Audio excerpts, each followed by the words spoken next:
So the next question, I know that you've written quite a bit about happiness and what can cause someone to feel happy, what is the root of happiness.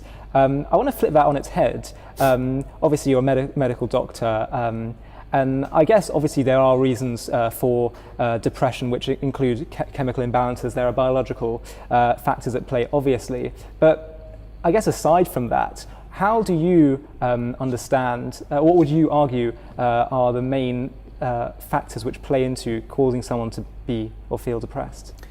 Again, a very good question.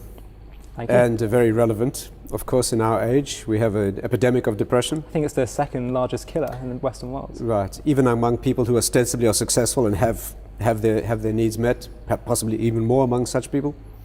I think in order to answer your question about depression, we do need to speak briefly about happiness.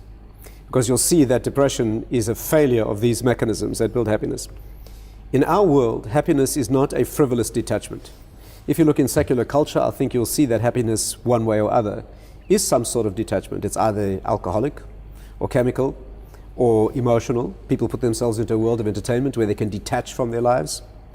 It never fails to amaze me that when people really want to detach and have a really good time, they go and watch a horror movie, right?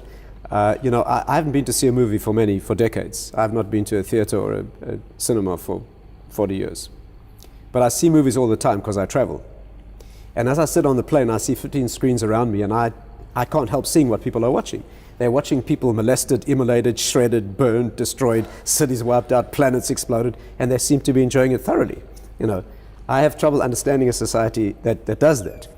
But I think possibly part of the reason is it's a distraction from their own lives. Yeah, it's exciting. It's exciting. The Jewish view, Judaism is a superconscious process, not a detachment from reality. And therefore, our vision of happiness is entirely different. Our vision of happiness is not a detachment, but it is a deep engagement of the process of life. In other words, I would say this, that one of the greatest generators of happiness is when your life is progressing in a meaningful direction, when you're moving along the correct road to a correct destination, and you feel that progress, you definitely will be happy. You may be in pain.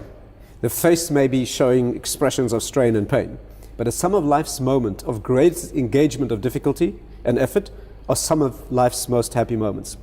I know this sounds a little difficult to imagine. Let me give you an example. Okay. Imagine you're a Martian, an alien. I'll try. Do you think your audience can imagine that?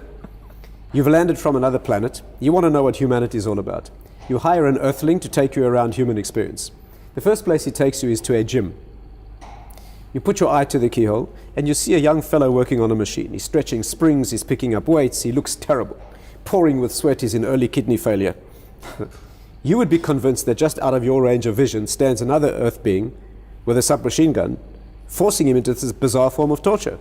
But when you step into the establishment, you'll find that no one's forcing him. He's paying for this experience, and he's loving every moment. That pain can be so pleasurable, it can be addictive. Why? Why are we built in such a way that when we strain against a torturous, arduous journey, we enjoy the process? The meaning of this is that when you're making progress towards a meaningful goal, against resistance particularly, and you're conquering the issues, battling the issues and making progress, you feel a tremendous expansion of joy. It's a deep question why. I'm not going to that too fully. Just to give a clue, I will say this. The reason you enjoy the journey and the progress against difficulty is because you anticipate destination. In every step of that journey, you feel the destination coming closer, right? In fact, very often the anticipation of destination is better than the arriving. Very often it pays not to get there, just a big disappointment. But it's that journey that moves towards fulfillment. Not only the fulfillment pleasurable, the journey itself is pleasurable, right? We say, our Kabbalists teach us that the reason for this is because life is an arduous, torturous journey to an infinitely pleasurable destination that is nothing other than what the work of the journey yielded. Our concept of a world to come is a state of being in which all you enjoy is what you have become. And therefore, in every microcosmic experience of that, you work for an hour to achieve something. You work for a week on a business project. You work for a year with intensity. You enjoy the project as you see the thing taking shape. Such a person cannot be depressed. They can be weeping in pain and agony, but you cannot. Depression means that black, hopeless, end of the road, no place to go, that is never allowed in Judaism. And therefore, depression is the response to a life that is going nowhere. When the wheels are spinning and the journey is not taking place, when a day and a week and a month and a year are going by and you are no different, Nothing has been constructed. The soul feels the cold hand of depression. And people who've been there will tell you it's the most painful feeling imaginable. What's the cure for depression? Get moving. I'm not talking about chemical, genetic, the things you refer to quite correctly. They may need medical intervention. I'm talking about life depression. Like most men feel when they're about 35. Start getting radically depressed for the rest of their lives. The cure for depression is get moving. Now, in Jewish psychology, we have a principle that you can't appeal to the inner being directly.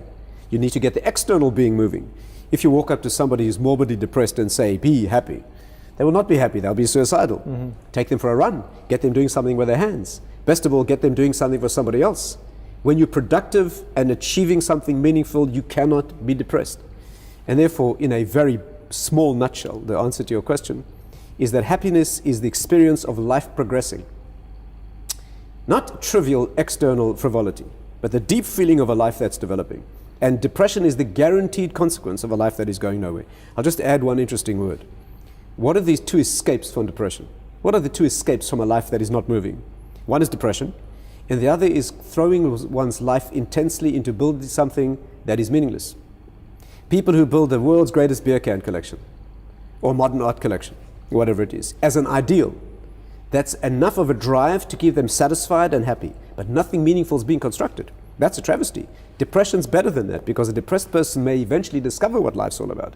But a person who spends his life idealistically building the world's greatest modern art collection, not talking about as an investment, that's fine. Somebody who's ideologically committed to collecting every beer can in the world, right?